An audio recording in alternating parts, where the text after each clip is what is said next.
Hello. Thank you to everyone who's tuning in. Welcome to the 2022 Latinx Kidlit Book Festival. I am thrilled to be here. My name is Ismée Williams. I'm one of the co-founders as well as an author.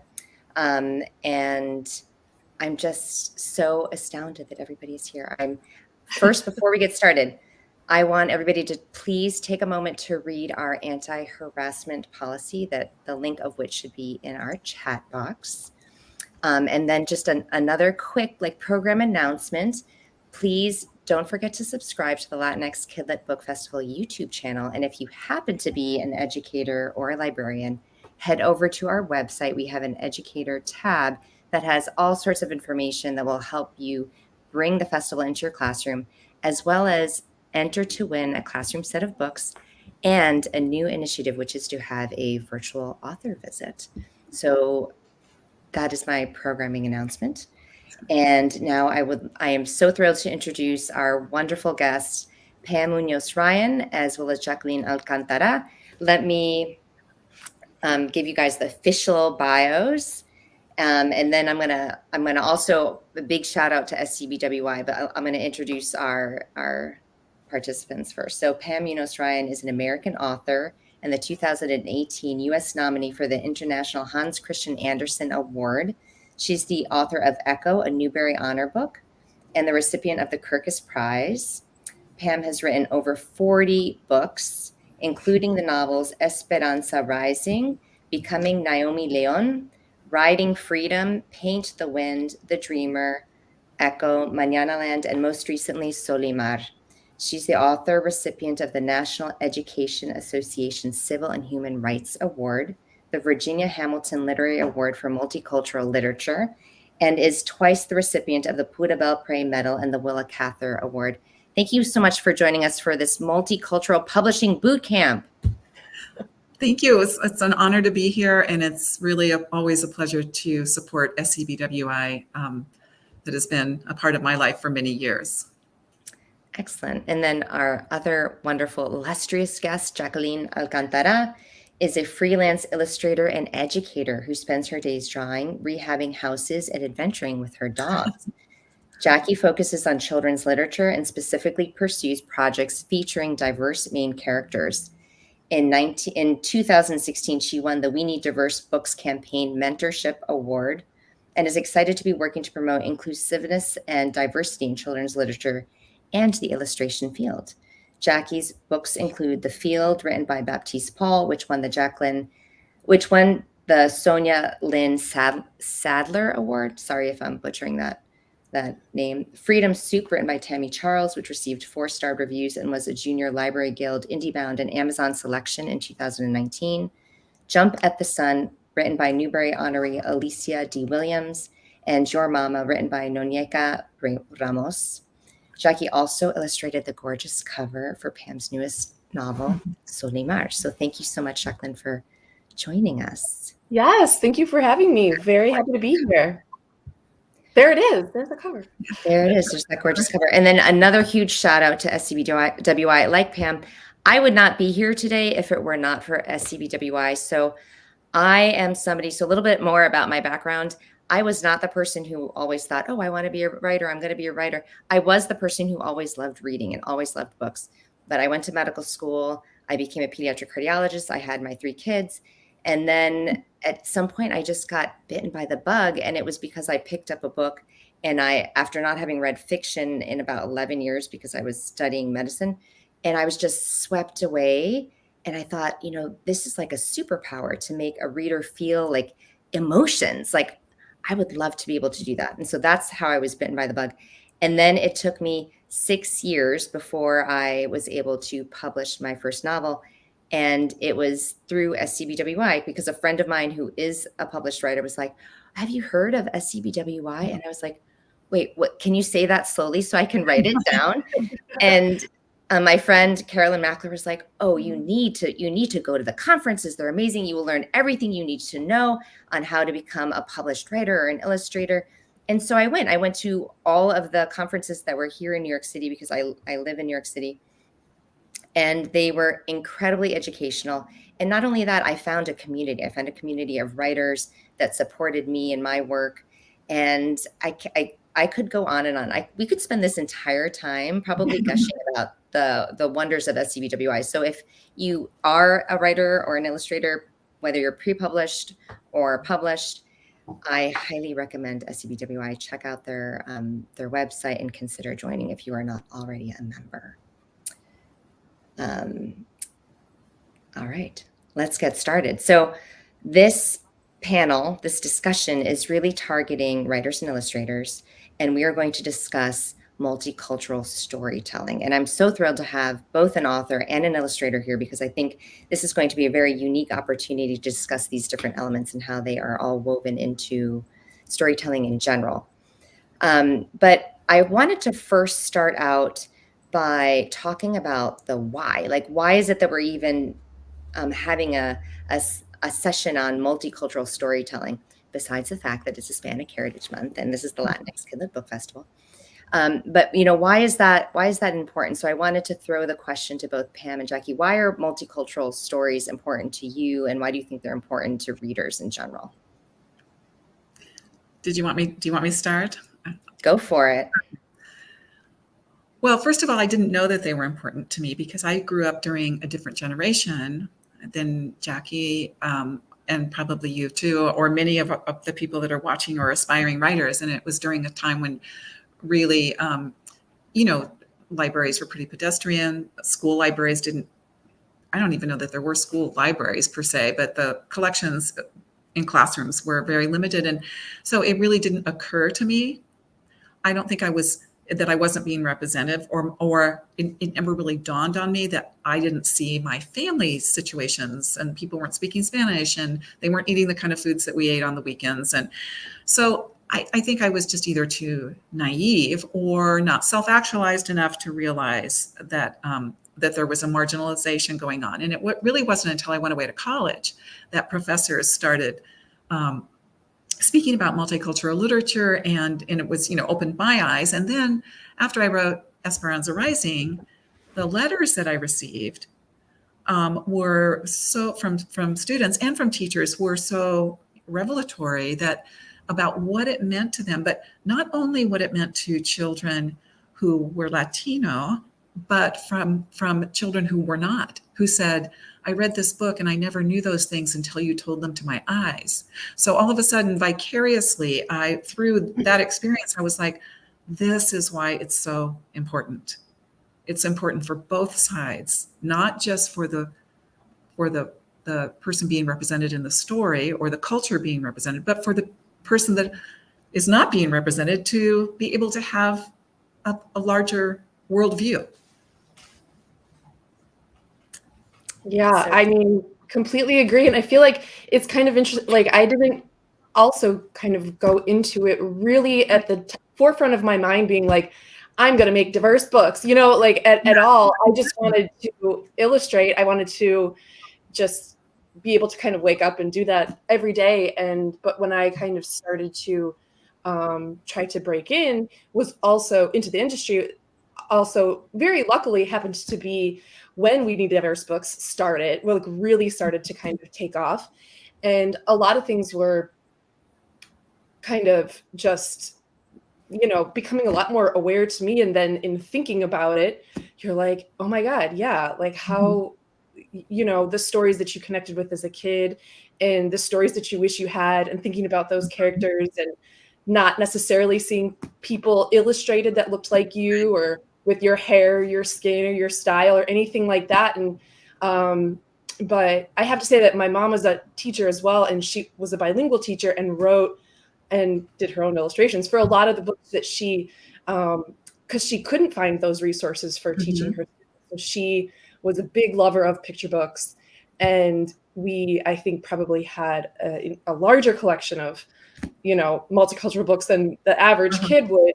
But even then it was like, she's still seeking those stories out, those specific things, had a hard time to do so would kind of make her own. So her love of the books definitely was passed down to me. But even when I started my whole journey, it was just for creating stories and illustrations that I loved, but quickly realized how every project you choose is a decision and a big opportunity, whether you take something or not. So you have a lot of power in just the stories that you decide to create, and where to put your energy and your, yeah. That's amazing. That's perfect. And I want to echo, what you both so eloquently described about just the importance of these books for all children, because, especially today in the global society that we're in, it's really doing a disservice if all kids aren't exposed to as many different cultures, ethnicities, backgrounds, different ways of life, because that makes people more accepting. It turns the person who is other from them, who they don't think is like them, it makes them realize that actually, we are all people on this earth. And, I feel the same emotions as this character who looks nothing like me, or is going through a different experience from what I have experienced. And that's one of the reasons why we have the Latinx Kidlit Book Festival, because we want to uplift, not just uplift all the writers and illustrators who are Latinx and share their wonderful stories with the world, but we also want kids who are Latinx to see themselves, know that they can slay the dragon and find the cure for the disease, and those other kids to be introduced to these wonderful stories. And, a good story is a good story also, by the way. Well, people ask me all the time, when you sit down to write, do you consider your cultural background, is that like foremost in your mind? And I have to be honest with you, when I sit down to write, I mean, what you are what you are, and all of the parts of what you are probably going to seep into, and you may make conscious decisions one way or the other. But to be quite honest with you, when I sit down to write, my most ardent goal is that I want the reader to turn the page. Mm-hmm.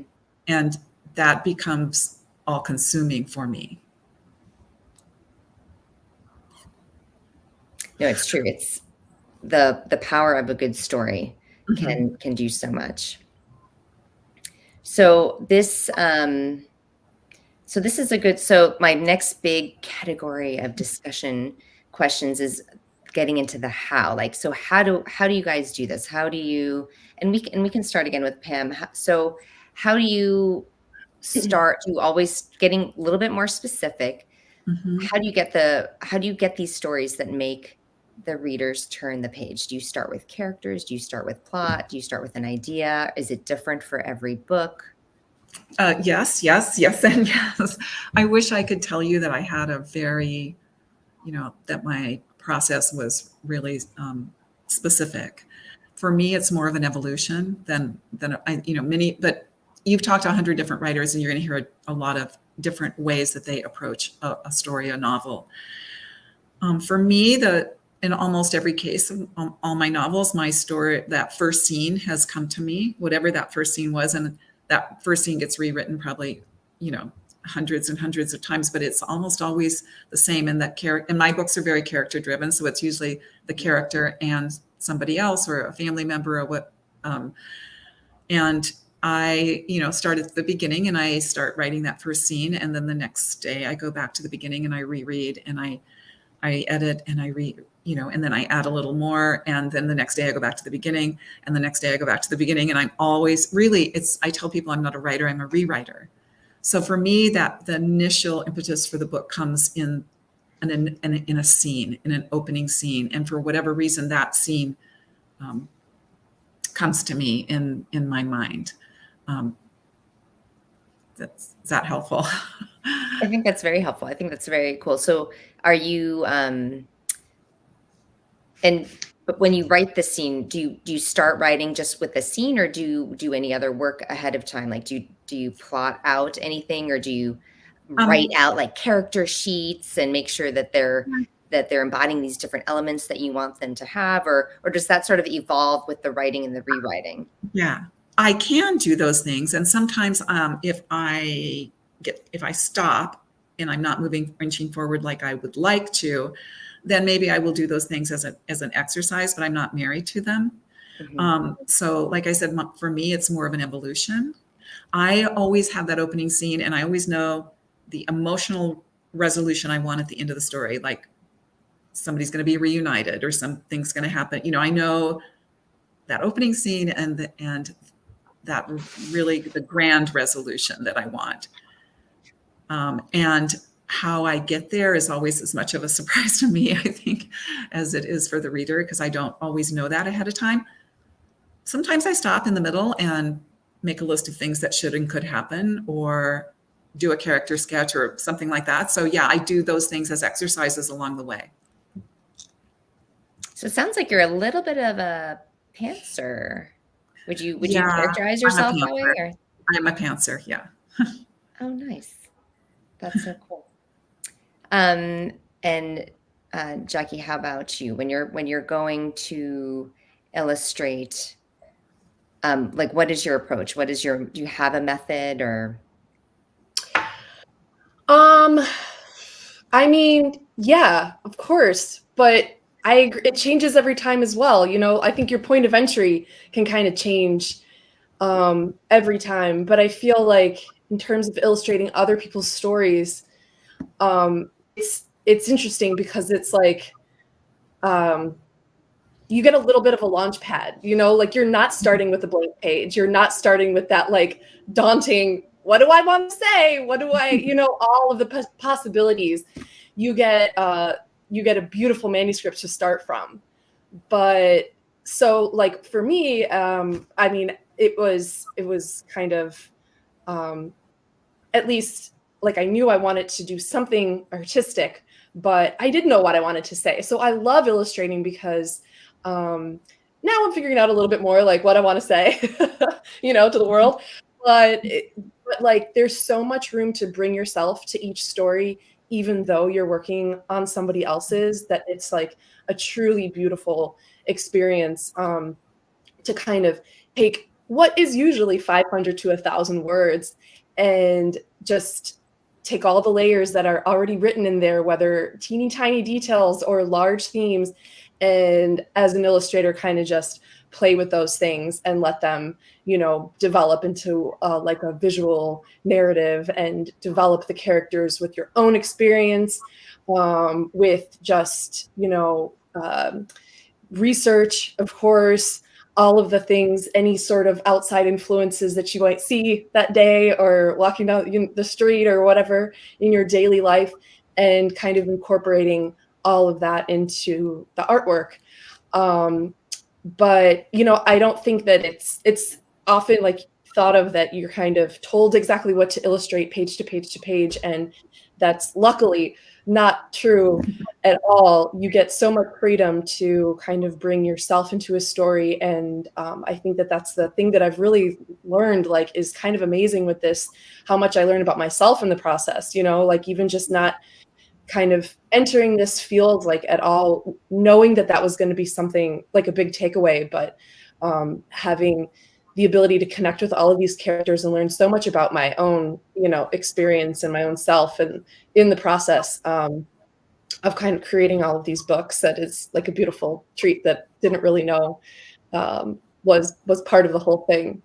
But yeah, so I don't think you're confined to, you know, what could be considered illustrating somebody else's words. You're kind of only confined by what your own experience and your own imagination and your own curiosity can kind of throw together and create, you know, so there's endless possibilities. Yeah, that's so great. And I was mentioning I was mentioning to Pam before we started. So I have a picture book that's coming out. So this is my first experience going through it as an author. And I think, so there are these like myths that writers might have or illustrators might have also, like, but I am a good SCBWI member. So I had gone to lots of conferences. And so I had heard authors and illustrators talk about how oftentimes they don't meet, right? The authors and illustrators don't get in the same room and talk about stuff, because that's part of the creative process, right? Where the artist is supposed to be inspired by the words of and sort of elevate it or take it to a different level or a different dimension. And so now that I'm going through that, and I was saying we just got like some thumbnail sketches in this week, and it's just it's so fascinating to me. And I feel so privileged to actually be included in that conversation, because people are asking my opinion. I'm like, are you asking me? Did you want me? I'm really not the artist. Do you want me to weigh in on this? And they're like, yes, what's your opinion? But it's so cool. It's such a creative, like a beautiful process. Well, so the illustrator always says things with the art that the writer didn't say. And really, you know that kind of going in. You know that it has to be a marriage of the words and the art. And I know that I'm going to probably take words out after we see the art because we don't want it to be redundant. And it's always everything I never expected in a picture book. And it is really interesting how the story can take a different turn after we see the art. So yeah, it's amazing. And when I think about writing a picture book, I think about writing with, like, if you use the analogy that I paint with words, I paint with a very limited palette when I'm writing a picture book, or I use a very limited, because I know that illustrator is going to say things in the art that I don't need to say, or that I didn't even imagine needed to be said. Yeah, totally. And I kind of have just gone through the process of writing my own, like, first, author illustrator book.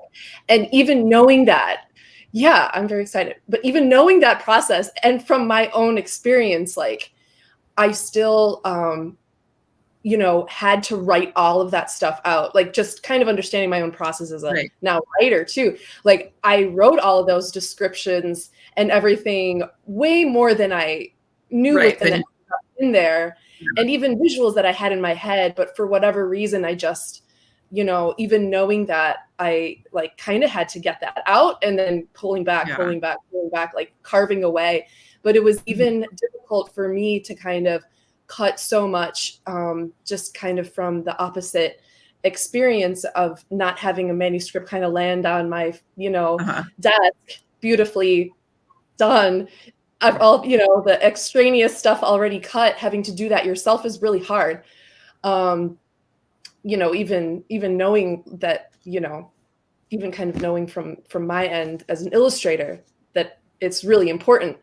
But it is really important to kind of, like, say, why is this in here? Even from the descriptive stuff. Is this really relevant? Can this be told with the picture? Can it be told better with the pictures? Does it matter what I want this character to wear, or, like, what shoes she wears? Or can I leave those decisions to somebody else, because I think in doing that, it also was going to make your story better, because the things that are truly important, and you make sure that gets into the text, ideally. Mm-hmm.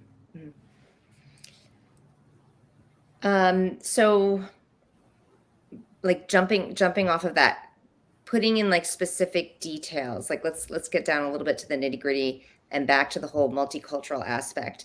And so, Jacqueline, we'll start with you, because you were just touching on this.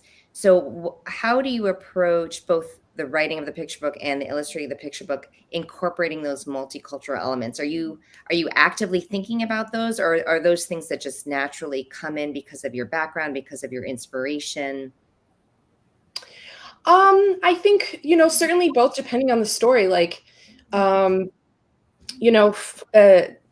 for stories where there's kind of an initial, I think, connection personally that just comes up in my mind. Like, I'll back up. Like, so as a specific example, I'll start with the first book that I did, which was The Field. And this book is set in St. Lucia. My dad is from Honduras in Central America, so Caribbean, but I'm not going to go as far as to say that there's, like, a lot of cultural similarities, other than the large theme in the book, which is, like, soccer, which is a universal theme, right? But the story, when I read it, just made me think so quickly of stories that my dad was telling me growing up. He grew up in such a similar neighborhood where everybody played, no matter your age, your level of how good you were, whatever. And so I connected with the story very quickly from having other stories already in me that I knew I could, like, draw from, and was kind of excited to make that connection. And so I kind of came at that, of course, doing research as well about this particular place, and always kind of doing that to the largest extent I can. And depending on the book, like, it might be traveling, it might be, a little bit more involved. But I think finding that place of personal connection for me on a book is really important. But like for this one, I kind of started, which I think is also really important as well, even from the writing, but also from the illustration side, is creating really like kind of well-rounded characters, even in your mind, like their backstories, you know, and having those ideas and knowing what drives each of these characters is just naturally going to make them more believable, more interesting, and more authentic, I think. So I think in terms of, you know, whether it's a culture that you can really relate to, there's still so much nuance within that. It's like, okay, but people are people no matter what, you know, like obviously within our Latinx community, everybody's completely different. There's so much, you know, that you still putting that work into kind of developing your characters, I feel like is like the place I feel like usually start from, to make sure that I'm kind of creating like authentic people and experience. Like I want there to be truth on the pages, you know, in the illustration, stylistically and fun and everything like that. But I want there to be some truths that you might not have seen on other pages, whether it's like from fashion to hair to body movement, body image, you know, all of those things I feel like are important to kind of have on the pages. Like we can actually see. Yeah. And you mentioned that sometimes with your research, because I had a question specifically about research, like how do you go about your research, that sometimes that includes travel. So what are you looking for when you travel? Oh my gosh. I mean, that's my favorite part of the entire process. Like, I wish I could just kind of travel and sketch and come up with the ideas and then pass the project to somebody else, because it's just the most fun part of the process for me. But I think that every project, like I did for Jump at the Sun, which was a biography of Zora Neale Hurston, you know, I felt originally it was very important for me to go to this place where she was from, Central Florida, a place I had never been before. Of course, doing a ton of research on her, reading her novels, everything else. But visually, I just kind of felt like I needed to go to this place and see the landscape, you know, for myself to kind of be able to recreate it. But then, you know, when you get down there and when you're traveling and when you're researching in that kind of a way, like magic happens, and you don't know what you don't know before you discover it. So going in with curiosity and like being amazed by the experiences that you have and the people that you meet, and you know, kind of just show some other pages from the book. But like I found in that trip this little museum that had all of these amazing sketchbooks from an artist that had lived there like during her lifetime. And I just asked them, I was like, can I just, they were behind glass, you know? And I was like, is there any way I can just look through this? Because when I got down there, I realized it was very hard to find what this place looked like in 1900. You know, now there's highways and like it's all under construction. And when I got down there, I was a little bit like, why am I here? Like, obviously, this doesn't look like what the place looked like when she was alive. But I found this, and they said, okay, sure, come back tomorrow and we'll have somebody from our like collections department like out the sketchbooks. And so I got to look through them, and I took a ton of photographs of those, and I got just a beautiful insight into what Eatonville, Florida looked like then, just from this other artist's experience. And then they told me about this church where this artist did stained glass, but nobody was allowed in. So I was like, I'm getting in.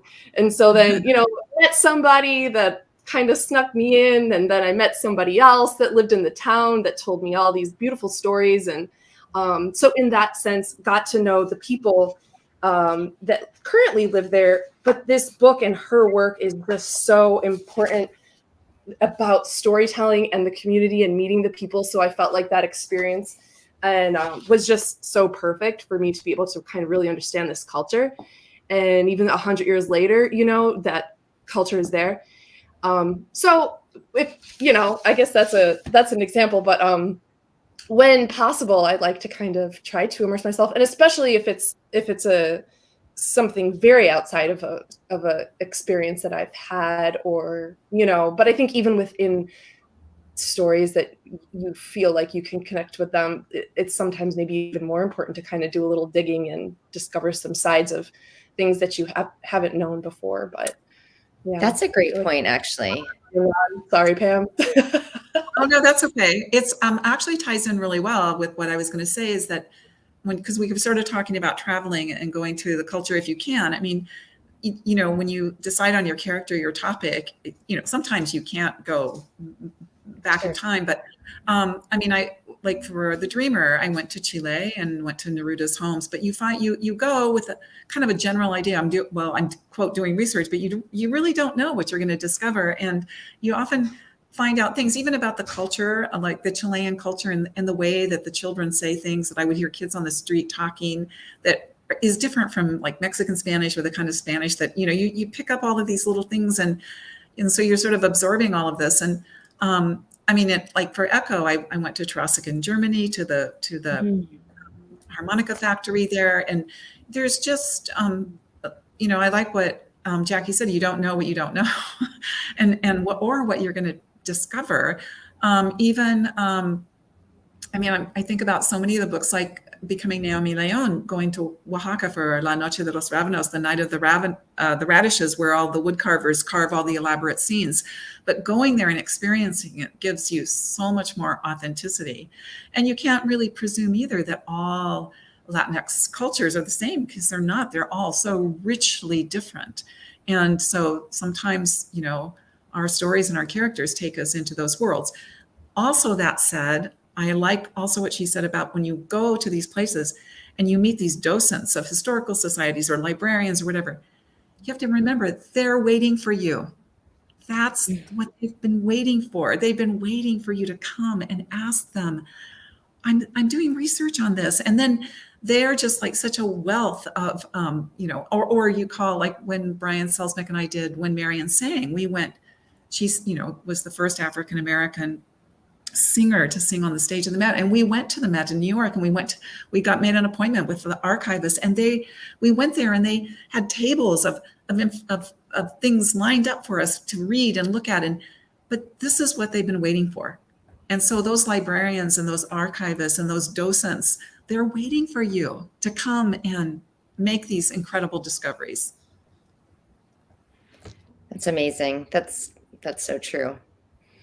We have a question. I can show this. So this dovetails into, Pam, what you were just mentioning, the fact that within sort of the Latinx community, there's so many different cultures, so first of all, if there's anybody here who isn't sure what Latinx or Latine or Latino means, it is a term used almost exclusively in the United States to refer to people who come from or who identify whose families come from Latin American countries. It's a little bit different from Hispanic, which refers specifically to coming from Spain, because Latin America also has countries that don't come from Spain. So we have Brazil, we have Haiti, for instance. And the terms Latinx and Latine are non-gender distinct, I guess, right? So it's more inclusive. So I know sometimes people have those questions. So this question specifically, it's true. How do you address the diaspora of the desperate, the different groups, right? Yeah, if you can, you can go to those countries. You can go to Chile or Oaxaca, Mexico, or, you know, even in the case of Esperanza Rising being set in the San Joaquin Valley, and that culture during the 1930s, very different from even that culture today. The other part of that, I should mention that I've been very fortunate to have a publisher who will vet my writing. After I wrote The Dreamer, we had one of the academic readers was a native Chilean speaker who vet any of my Spanish or any of the sayings or even references to geography, you know. So, and when I wrote Esperanza Rising, we had a native Mexican Spanish speaker that story. In the case of most of my books, I've been fortunate to have a publisher who will vet the story with readers, and not just one reader, with a number of readers. So that's really helpful. And I mean, I love when they're able to give me direction. I mean, we want to get it right, you know. I think go ahead, Jackie. I was just going to add that, you know, sometimes from my perspective, a story doesn't specify, you know, maybe it's not super specific in that, like, as Pam was just talking about, very specific instances. But I feel like for me, it's helpful to get specific, at least in my mind, you know, like, where is this family situated? Like, literally, what neighborhood, what street, you know, like, pick something. And then, I don't know, at least for me, it helps to kind of be very specific with those details, even if the story doesn't require it, because I feel like you're just going to create better characters, you know, and better relationships between the characters. So it's just making your own back matter, your own backstory for them necessarily. And I kind of feel like, you know, in like Your Mama, it doesn't specify, you know, what kind of Latinx family this is. And it doesn't really matter, you know, like it doesn't matter, but at least for me, like, I had them in a neighborhood that I visited, and it kind of was like, this is where they live, you know, and it doesn't matter. Yeah. But it makes it fun, and it makes them more real for me. And then I can kind of go from there. Well, in Mañana Land, it is not set in a time or place, because the issues in the book happened hundreds of years ago. They will, you know, they're still happening now, and they will continue to happen. And it was a very deliberate thing I did. But I did exactly what Jackie said. I had a very specific place in Mexico that I thought about when I was writing the story. I was thinking of San Sebastián de Hueste, that area, but only that, even though that was important for the story that it not be specified, I needed it. I needed it because I wanted it to feel very grounded in a place. And I think the specificity is also extremely important to avoid stereotypes. So that was one of my questions. Like, how do you navigate these stories with all the cultural nuances without giving into or falling back on stereotypes, both as a writer and an illustrator?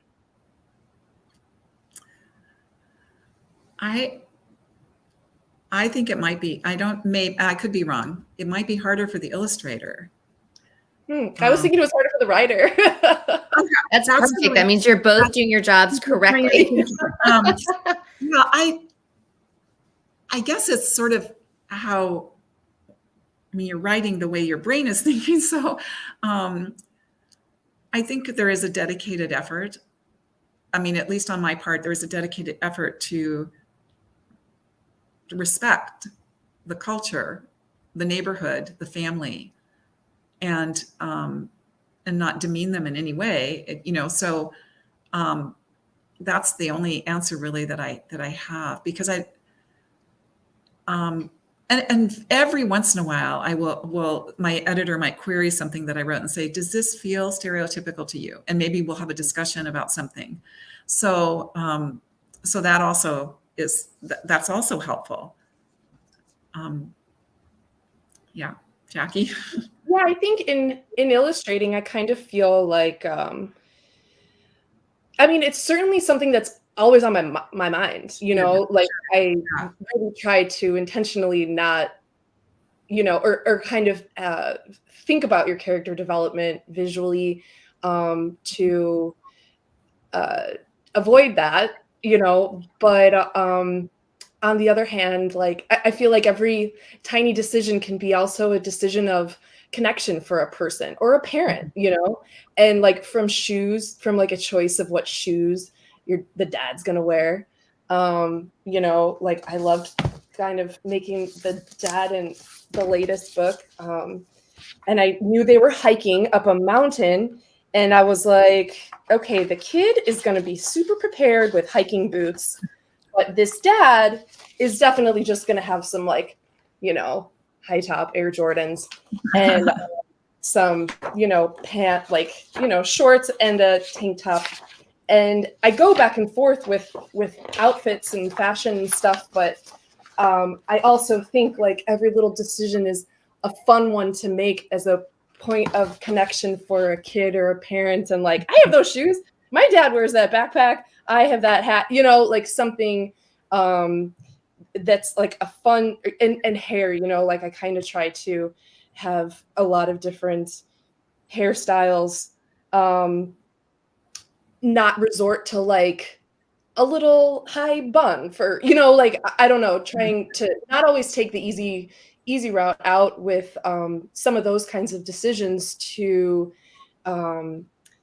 make sure you're representing like just different looks and different, right. And sometimes you deliberately try to do what's different.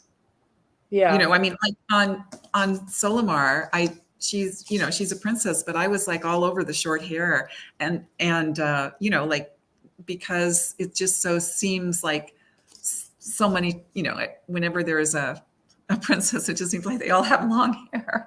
And I just, that's so really not though, but you wrote that she had short hair. I did. No, I know that. I'm saying sometimes you almost deliberately try to go against type. Right. Yeah. Right. That it's a deliberate choice because you just don't want it to be more of the same. Right. And so, and that's really, and it makes your writing and illustrating fun too, because you're going against type. And yeah, I loved her short hair. I thought that was so cool. Yeah, and I love the whole defying expectations or turning expectations on their head. Right. Like I think that's a really direct way to undo a stereotype.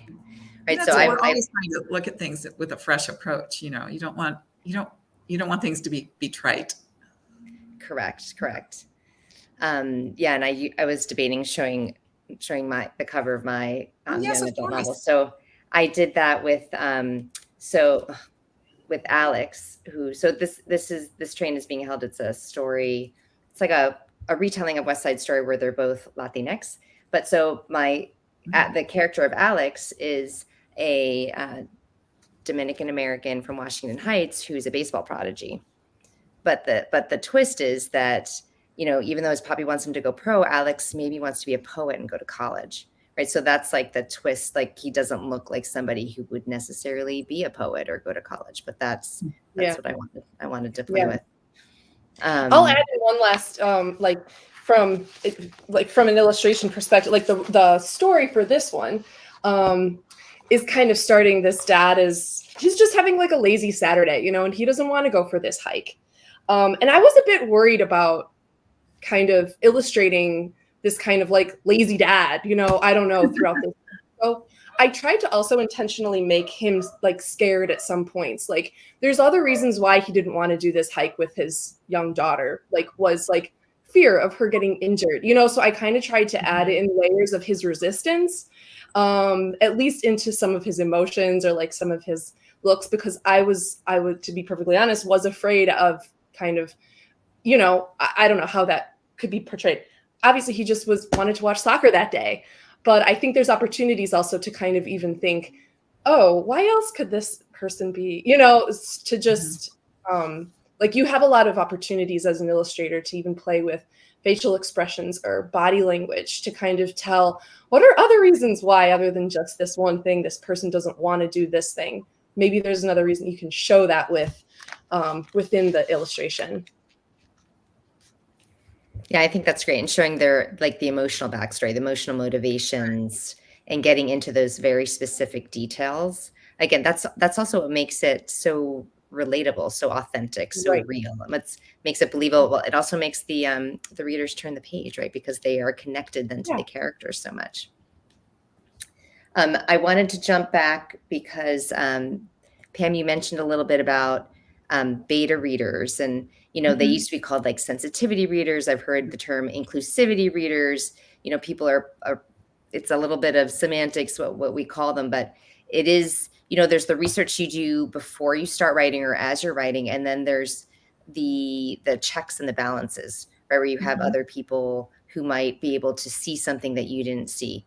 So Pam, you mentioned that you are very lucky to be supported by a publisher who does that for you. My question for Jackie is that something that even exists in like the illustrating world? Like, do you have people like look at your illustrations and be like, no, you can't draw the character this way, or this might be perceived as somewhat offensive, or I don't know. I'm I'm just curious. Yeah, I mean, I think that it's probably at, well, I don't know at what stage your, an author's sensitivity reader will come into play, but I kind of feel like a lot of them will look at both, at least for a picture book, at that stage with sketches and text kind of together, and be able, and, like on Jump at the Sun, there was definitely like a Zora scholar that looked at the book beforehand and definitely noticed a lot of things that I had maybe missed, or I'm trying to remember specifics at this point, but like they're can't, but definitely we'll kind of go through the images as well as the text, like, and I feel like for nonfiction definitely not so much. I feel like with fiction, with like a picture book that doesn't have any nonfiction in it, but certainly within the process of just like illustrator, editor, and author, art director, that like making those observations, like, lots of questions asked all the time. Yeah, for sure. And there's still things that I'm like very nervous about, honestly, like it's certainly on my mind a lot, like making sure that my representations are authentic and not stereotypical and not offensive, and it's because it is a lot of, I don't know, responsibility as well. I feel maybe, but it's like a child's first, art and representations of the world that they get to look at. So I do take it pretty, Yeah. And also I think too that what those notes that they give you after they've read an entire novel or reviewed art and a manuscript is, so you get all that in the form of notes, or you get it through your editor and you're going through. And what's, I think the hardest thing for me is after the fact, something that might have been brought up to us that your editor and that you might have had a very big conversation with your editor and spent great time and given great thought to the comments. I think we don't usually do things or make a decision about a story in a cavalier way. Mm-hmm. And I think that having all of those notes, does prevent that. But I also, the other point I want to make is all of those notes that they give you from those readers, basically huge conversations blossom from all of those notes. And whether you change it or you don't change it in the end, and very often you do change things, it all came from somebody else's worldview of the manuscript. So it's all good. I'll say that for the cover of Solimar actually was like probably the most rigorous of getting a skin tone correct that I've ever had. And while it was kind of crazy, I appreciated so much the like art director and the editor on that project to, have me do so many teeny tiny revisions, like so subtle. I was like, wow, this is amazing. Like how much. And what's amazing is I could be like on the such outskirts of that and not really even like, you might see. And also what's hard, I think has got to be hard, is you see it a lot of times you see it on a computer. And sometimes that's not always the color scan that is going to ultimately be. So you find yourself saying, well, I think it looks great as long as it prints that way. You're yeah. It is kind of difficult, like as an illustrator, to know what your illustrations looked like and the color decisions that you put into it, especially with skin tone, and then to see a printed version of it and you're like, oh my God, like what? Well, I think the printed version came out great. This cover turned out beautiful. I was so happy with it. It's gorgeous. And I was like, all of those, minute changes were well worth it. But I loved that they cared so much about that, and Yeah. Okay, so we have a question from Maida, who's watching, specifically for Pam about building tension using cultural elements, and then also using cultural elements to build plot. Wow. I know. How do I build tension using cultural elements? Well, I guess I don't. When I'm writing a story, I'll use Esperanza Rising just because it's a familiar story to more people. I mean, I didn't think, the circumstances of the story of the camps. I mean, it was all very culturally authentic. Where my mother was born in the camp that's depicted in the book, so I guess I didn't think of it in terms of how I used the cultural elements to build tension. It's just that the cultural elements were there within the dramatic, plot of the story. That's a hard question to answer. I mean, what happens is when you're using cultural elements, like say in Esperanza Rising, when I was dealing with the Jamaica, the balls, the festivals the dances that they had that they called the Jamaica, I'm using those names, those place names, those activities, which might not be familiar to people who didn't live there or during that time. I'm using those places, those activities as the setting for all of the drama. So that's the only thing that I can say, unless it was something more specific.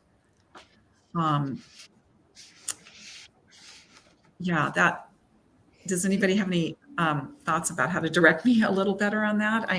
No, I think that's great. I think it all ties into this idea of, what people want are they want universally relatable, transcendental stories, but that are culturally specific. And so you take the story and you imbue all the very small details that make it authentic.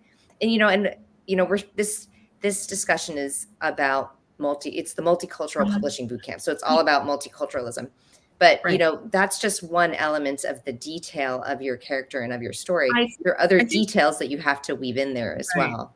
And I think by the time that I'm writing it, I'm so immersed in the world, and you've already done, first of all, research doesn't really ever stop, but you've done the bulk of research, or you're doing in the throes of it, and then you're writing. And so, to create tension using the cultural elements, it would just, I think sometimes you discover unusual things that people might not know about. That, look at even the element, this might not necessarily be cultural, but it was to that area using the Valley Fever that so many Mexican Americans at that time contracted because of where they were, so that I was able to use that to create the tension about her mother getting sick. And so, I hope that's helpful. I feel like Can I add a picture book example? Sure, please. Yes. Thank you. Well, no, that was great. But Freedom Soup is like a story about a girl, Belle, and she's learning how to make this soup called soup jumu for the first time, which is symbolic of the Haitian Revolution, or of their Independence Day. And I think one little cultural element that was like thrown in that as an illustrator, like I kind of ran with, that I really loved, and it would have kind of been different for me had she not snuck in the words Haitian compa pours through the speakers. And it's such a small detail, but it's like very specific, the music that they listen to, like a Haitian music. And I feel like small, specific cultural details, at least for me, gave me such a beautiful place to go with, go from there. I could watch videos on YouTube. I could go and see compa, like people dancing compa, and I could see how their bodies move, how they relate to each other, how they dance together. And really like that small cultural detail, like helped me so much kind of even developing like a larger narrative like visual narrative, because I kind of had them interacting in this beautiful way, doing these very specific like dance moves, you know, but tied into, of course, like a larger, you know, a very obvious, you know, cultural theme of a Haitian revolution, but there was so many beautiful details that she was able to include in the text that we could kind of run with as illustrators and play off I of. can think of one other thing too, like now that you're giving a more specific example, for instance, in Esperanza Rising, the tension that they felt crossing the border. They did have papers, but they had to come under all these specific auspices of you know, a male head of households and all of this. So all of those border issues are always fraught with tension. And so, I mean, certainly it was a way to, you know, it was a way to heighten the danger when they were crossing. So so there are always there are always ways to almost exploit sometimes some of the situations that might be you know, more worrisome for the character, I guess. I remember that from one of my SCBWI conferences. Like, you need to push your characters up into that tree and like push them to the very edge of the tallest branch and watch and see what happens, right? You just want to raise the stakes whenever possible, because that will also make the reader turn the page, right? What's going to happen. Right. Mm-hmm. And it's just so beautiful when you can use all these very specific cultural, historical details to really make the story pop off the page and come to life. And Jackie, since you mentioned compa, here's a question about language and words and using a different language in the story. So Pam, what are your thoughts about that? How do you weave in different languages into the dialogue or into the story in general when it's a multicultural story? Well, I think I do it really kind of organically, and sometimes you know, meaning when I weave in like Spanish words into the English narrative. Is that what you're asking? Yes. Yes. Oh, okay. It's done very organically, and sometimes I choose words that are beautiful words or very phonetic because I want the reader to be able to pronounce them, and I also choose words that I can define within a couple of sentences, so there doesn't have to be a glossary at the back. I just think it's so frustrating for people to have to go back. We actually tried to do a glossary once years ago for Esperanza Rising, and then as I was reading, I told my editor everything it's explained within a few sentences. So I really work hard on that so that there doesn't have to be a glossary, that the reader can figure out exactly or I explain it on the spot. I'm not quite sure how I choose the words. It's just sometimes what feels right in a sentence, what sounds good in a sentence. I read everything out loud too to see how it sounds and feels. Yeah. And then, you know, sometimes you find things that are so, for instance, when I was researching The Dreamer and I was in Chile, I heard little children begging to her mother, and she'd say, porfa, porfa, porfa, porfa, mama. And it was so, but we don't, in Mexico, wasn't familiar with that, and certainly not in the United States, but I found out that it was something more familiar and certainly more common little idiosyncrasy that they said in Chile. So it was perfect to put that in the book because it's, you know, it just made it more authentic. So sometimes you find out these little things that you can weave in to the story.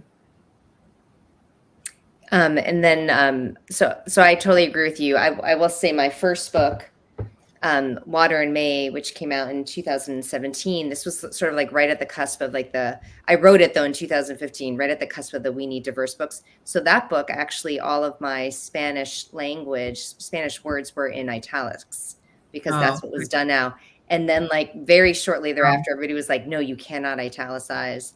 And so my second book, nothing's italicized. It's just sort of, it is organic. It's part of the conversation. You're not sort of calling attention to it. So it is interesting how it changes. Esperanza Rising, all the Spanish words are italicized because that was 23 3 years ago, and I wrote it probably 25 years ago. So, I mean, that's just how it was done, and now it's not. So we grow. We evolve, right? We learn, evolve. we Yeah, evolve.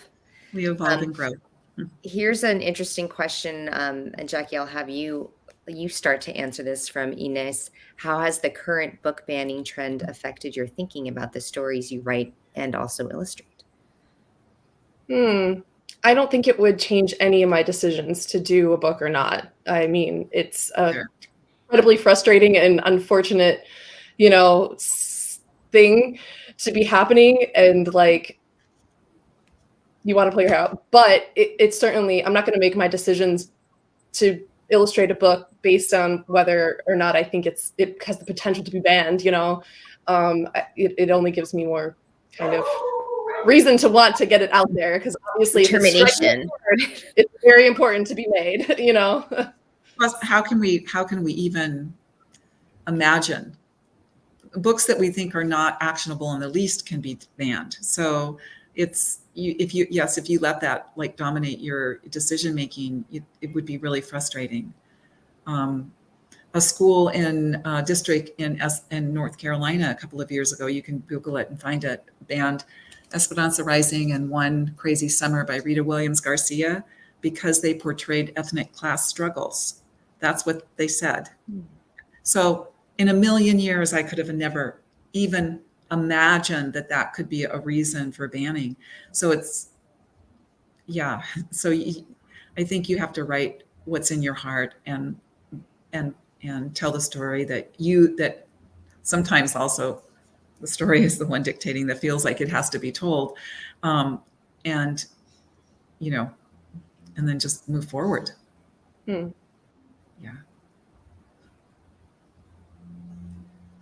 Yeah. Thank you. Yes, exactly. We agree. Exactly. I did want to touch on just going back into the multicultural publishing bootcamp idea. So the way that I think about it is that there are definitely stories that are written about characters where sort of their multicultural identity or the situation that their multicultural identity puts them in is central to the conflict of the novel. And then there are novels that are where the central conflict or the source of tension doesn't really have anything to do or that's not their multicultural identity isn't central to that tension, to that plot, the conflict. But it just happens to be a multicultural character. Mm-hmm. And so I'm just curious to hear both of you guys comment on that. Like I think obviously both types of stories are important and have value, but it's also, I've heard some readers say that it's really nice just to see a story about, a fill in your blank type of person where the fill in your blank isn't like their main struggle, right? Like it's just about that type of person, deciding to go on a hike or, something like that. What do you guys think about that? Go ahead, Jackie. Do you want to start? Sure. Oh, yeah, it's fine. Well, I mean, I've definitely done books like with both, and I agree that they're both important to be made. I kind of feel like, if I'm being completely honest, as an illustrator, I'm almost more drawn to the latter, to the stories that just, happens to be a Latinx character, and it's not necessarily the central theme, but in really thinking about it, I don't think, I think I'm always drawn to stories with lots of layers. And I think if I'm illustrating a story that there's a very clear, multicultural element to it, if we're just using that, then the other layers that I'm kind of trying to figure out are the other things about just what makes these characters click and their backstory. And if it's a story that's the reverse, if it's, just happens to be this Latina mom or something, in the story, then it's the other layers that I'm kind of trying to build off of, or like build, but they need to be there for me. They're going to be there regardless of which, is the overarching part of the story, just because I feel like it's the world we live in today. And if I'm trying to illustrate with some truth in it, then it's got to be there, regardless of whether it's an overarching, pretty obvious, theme of the book, which is important, but it's going to be there one way or the other. I start off with a specific idea. So for me, I would say that that the social justice issues or the struggle is already embedded in my original idea. But I also agree that I think for people to become unmarginalized, we need to make lives feel typical and embrace that normalcy for all all of the children that we're portraying, or the people that we're portraying in the book. So I think Jackie's first sentence was they're both important. It's important both ways to portray that normalcy, and to fight the good fight. Yeah. And I'm just really happy that we're seeing so many more stories of that, of that normal, Right. Normal life, normal people that just happen to be LGBTQ, just happen to be, they just happen to be Muslim, whatever it is, because it really just creates the connection and empathy and understanding that, could be kind of lacking in a book that has a larger theme, and you kind of feel a little bit more, disconnected, or a little bit like that's not a culture I'm really super aware of, or that I really feel connected with, that I have any personal experience with. But the latter is like, a way in to really, I feel like, creating empathy with just people. Mm-hmm. All right, we have a question going back about picture books specifically, and I had a question about the adding on to this question about the collaborative nature between the author and the illustrator, but adding in sort of these multicultural elements. Has there ever been a situation where, because you both have a lot of experience with picture books. Has there ever been a situation where either the author or the illustrator was perceiving a character in a certain way, or with a certain identity that was different from the other partner in making the book, and how does that get resolved? Well, as you probably know, we always have these buffers. We have the editor and the art director sort of between the illustrator and the author. So usually you would hear about those things on initial sketches if the book is done in a traditional way. And usually as an author, I would go to my editor, and she would show me, she'd say, look at the sketches, and we would have a discussion about it. And so so if it was drastically different than what we expected, then the editor would go to the art director, and then they would have a discussion. And then, it does happen. But usually it gets resolved in that sort of process. Occasionally I hear about somebody who's wildly disappointed with the picture book art. It has not happened, gosh, I better knock on wood or something. Luckily I've had these incredible illustrators, and it hasn't really happened to me. And I have to say that my editor and my publisher have been really generous with letting me see things along the way, so that you can weigh in. Usually it's like, I'm so thrilled, it's everything I never expected. So Jackie, do you want to weigh in on that? I have a follow-up question for you, Pam.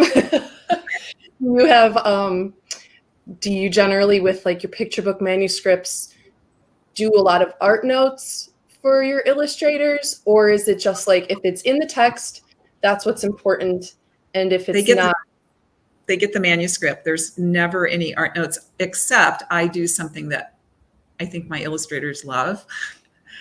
A lot of times I'll have a double page spread that's just a double page spread with no words. Oh, because I nice. feel like the page turn. Love those. See, I love that, right? But only because I feel, because when I write a picture book manuscript, I do paginate it, and it's just the way I do it. And so sometimes that feels like you need that, you know. And but no, it's just a manuscript, and then we get sketches, and then I take out words that don't need to be there anymore. Because it doesn't need to be said, because now it's been beautifully shown. And so, no, it's just really at that point. I mean, and it's interesting, Ismée, you asked about the illustrator and the author collaborating. It's really, we are collaborating, but with these people in between us, right? So yeah. And sometimes my editor has said, well, the illustrator wants to do da-da-da. How do you feel about that? How would you feel about, them concentrating on this, focusing on this part of the scene that you've described instead of this? And, it's, I have to say the collaboration comes for the most part for everybody involved in what's going to be best for the book and what is going to make the best book. And I mean, it seems like people are usually pretty altruistic about that going in. Do you find that, Jacqueline? Yeah. Yeah. Definitely. Yeah. I feel lucky in the sense that I haven't had that experience either with just kind of coming at it with like a totally wrong vision. Yeah. Definitely have had the experience of maybe over communicating an idea that wasn't like fully developed. And then they were like, what are you talking about? And I'm like, I'm still working on it, but, I've never heard of picture book writers writing art notes. I guess they do. Yeah. I mean, it's the thing. It's not like Jackie's like, I know a lot who do. But I think I like the field, I feel like, is a perfect example. It does not tell you what the characters look like at all. If it's a boy, if it's a girl, how many people are on the field, nothing, no info. And the only art note was on one page where the text says, shoo, ooh, you, friends versus friends. And he really wanted me to know that the shoo was a kid kicking cows off of a field, right? Oh, okay. That's a great art note. Because I wouldn't have known that otherwise, and it was kind of essential to the whole field, which is really the main character. And then as I was working through it, I was like, this field is the main character of the book. This place is the main character. The people that come together, perhaps it wasn't important to specify if this character was a girl or a boy, what their hair looked like, what their outfit looked like, etc. So they were definitely assuming that the character was going to be a boy. And I came at it making a character, as I often like to do, a bit more just androgynous. Girl, boy, doesn't matter. And so it kind of ended up like a girl, I guess, but it doesn't really make, any difference. It's not said anywhere in the book. And luckily the author was completely happy with, my decision, kind of taking that and going with what I kind of wanted to do. So luckily I haven't had the experience of a ton of pushback, but I feel like if there's a good reason for pushback, then there's a good reason for it. And then go back and change it, and that's just part of the process. You don't always get it right on the first time, and that's fine. And you do want to make sure that you're representing, people especially if it's the author's personal experience, cultural experience, or whatnot, then definitely take their advice. but oftentimes, if it's very important, that information is going to be brought to you at the forefront. Yeah. Mm-hmm. So since you brought that up, I had a question that might be a little bit of an uncomfortable question, but what are your feelings about illustrating and also writing characters who have experiences that you don't share? or identities that you don't share. Now, Jackie, you mentioned before, we've talked about like historical, obviously none of us here have lived in the 1901. We weren't alive then. But it can be somewhat of a controversial like idea. Yeah, absolutely. And even though we weren't from 1901, is there a better illustrator for that project? Like that always kind of goes through my mind of like, am I the right person for this? And I feel like on one hand, it's probably impossible to find a person that's going to be perfectly connected with this personal experience for every project, right? Especially finding an illustrator, whatever.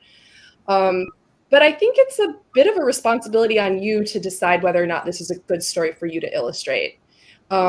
Whether that's, and honestly, I feel like I just trust my gut. And if I can connect with the story on a first or second read through of the manuscript, and I know that there's something there that I really am drawn to and am connecting with, like I feel like I can do the story justice. But there's certainly also been, like, Freedom Soup is a very good example, like a Haitian, very outside of my lived experience. But in figuring out the like visual narrative and everything, I realized I connected so much with this little girl because she was getting this history and these stories and this experience of a place that she had never been to before.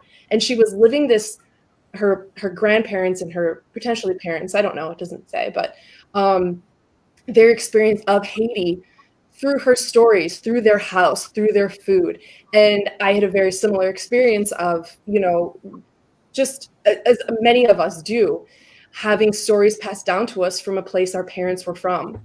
And I feel like I was really connected with Belle at the first read through, but I didn't know what it was about the story necessarily that I could really attach myself to. But I kind of trusted my gut and I really figured it out along the way.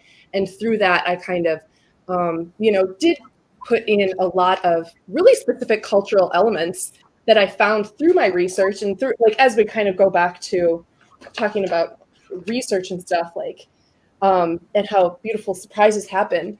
I went to a friend of a friend's house who was Haitian, and her mom and I made the soup and we had a great day, so like doing my due diligence there. But really what I discovered in that whole day was all of these beautiful little artifacts from Haiti scattered throughout the house. And these representations of women and women working, and they were kind of like laughing about how there's just always all these paintings of like women, working so hard in Haitian art. And I wanted to incorporate a lot of that stuff into the apartment of Tigran. And then I really realized too, like, that's so much how I connected with Honduras and made a picture, like visually made a picture of this place that I had not been to yet, was from paintings and was from all of these things. So I kind of use that then as a little bit of, how we are transported back to Haiti, and like all of the little paintings in the background are paintings that I found in that apartment that I went to, or some other ones that I discovered in other places and stuff. But I feel like, one, doing your research, trusting your gut that you're gonna, because there's been stories that come my way that are like from Chicago or like a Latina experience. And I'm like, I just don't connect with this. Like, I don't think I'm the right illustrator for this project. So it's not cut and dry. Like if you're this, you can do that, like, so I feel like it's a bit more complex, just like all of our identities are pretty complex. I agree. There's no right answer. I mean, look at me. I wrote When Marion Sang about Marian Anderson. I mean, she's African-American. She was African-American. Brian and I did that book 20 years ago. We have had conversations about whether we would do that same book today. I think the important part of that is that we have those conversations. The other part of that is that we did a deep dive in the research. I loved her from the moment I knew about the whole her bigger story. Was the thing that struck me is that she was like a kindred spirit to all the other women that I'd been writing about. Eleanor Roosevelt, my own grandmother,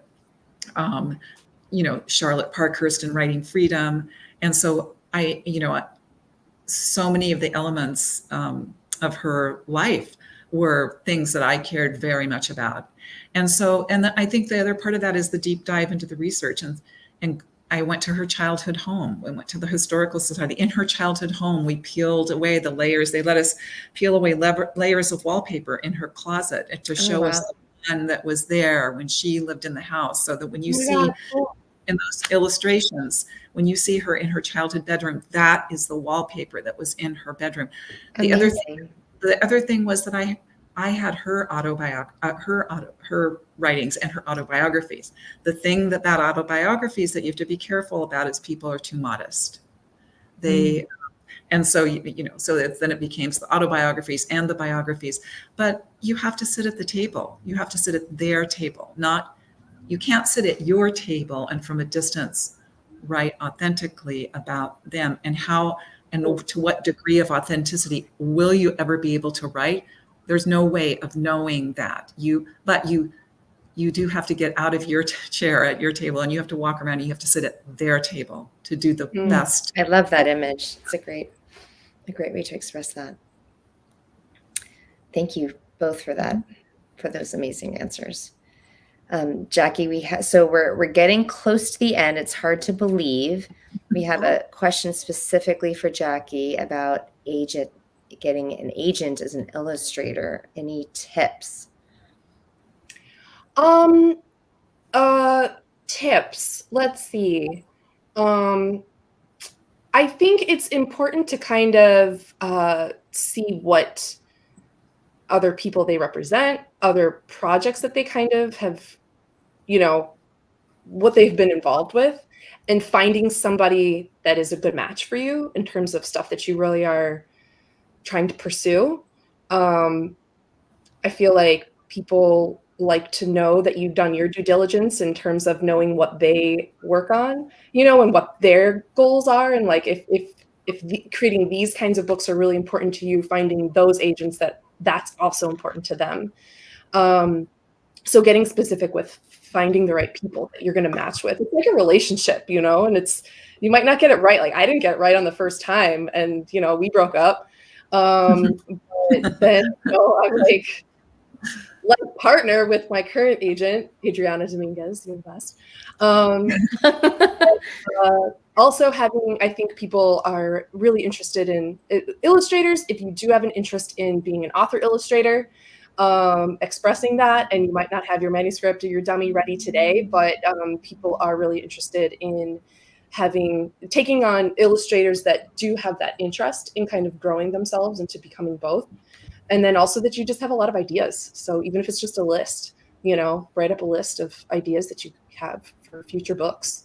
People love to see that your brain is just like working. Clicking. Yeah. Great suggestions. Thank you so much. Yeah. So do either of you have any other books other than your wonderful books that you think really exemplify or are great examples of multicultural storytelling? Like any other ones you want to put out there or uplift for our audience to buy or to request at the library? You guys are like, oh, today we're in such a we're in a lucky situation in that there are so many wonderful things. I would say, for one thing, you can always go to the ALA website and go to the Prix de Belpré lists, the Asian American award list, the Native American. I'm sorry if I'm not saying the names of the awards correctly, so please forgive me for that. But all of those, there are many awards lists on the ALA website that give a lot of resources for books about different cultures and about different communities. If that's helpful. I think that's very helpful. Jackie, anything to add? Oh, you're muted. Oh, you're muted. Sorry, my dogs are barking. Yeah, that's a great suggestion, Pam. I think that I'm always looking at those lists as well because, I recently haven't had the time and stuff to kind of immerse as much as I normally would like to. But I don't know, some favorite illustrators right now of mine, definitely John Parra and Juana Martinez Neal. I mean, they're always just filled with like the most beautifully kind of well-rounded multicultural and Latinx experiences. Seven Pablos, that's a beautiful book. I don't know if you guys have read it. The Day It's You on my Begin. list now. The Day You Begin. Oh my God. I mean, it's gorgeous. Like Jackie Woodson and Rafael Lopez. I don't know, everything Judy Morales does. Joseph Peta. Yeah. Joseph Peta. Yeah. Oh Lord. Yeah. Yeah, there's so many. I will say for any, we do have on the Latinx Kidlit Book Festival website on the educator tab, there is a database. So this is just specifically within the Latinx author illustrator community. And it's broken down by genre. So you have a picture book tab, you have a middle grade tab, and you have a young adult tab. And you can search by theme as well as by country of origin and representation. So for instance, if you are looking for a book for a child who's going through a divorce, for instance, and maybe they're Mexican, you might be able to find a book that fits that bill. So check out our website. Yeah. And I'll selfishly give a little plug to, I can't even remember if I said this at the beginning because I've been so captivated by all the words of wisdom that are coming out of your mouths. I am a co-editor and a contributor to an anthology that's coming out next year, and it's all about the multicultural and multiracial experience. So it's like that when I mentioned the question about like the two different types of books, this one is centering those experiences, and everybody in this anthology is way more famous than I am. People you have actually heard of. So an anthology is a nice way to, because it's all different types of identities and cultures are in it. It's called Boundless. It's coming out with Inkyard, and I'm very excited for it. And Rebecca Valcarcel is my amazing co-editor. So we are almost at the end. So I want to say a huge thank you to our entire audience for coming in. An even more enormous thank you to Pam and to Jackie for taking the time to be here and sharing all of your wonderful experience and your wisdom with us. I cannot thank you enough. Thank you to SCBWY for sponsoring this panel and for supporting the Latinx Kidlit Book Festival. And happy Hispanic/Latinx Heritage Month, everyone. Thank you so much for coming. Thank you. Bye.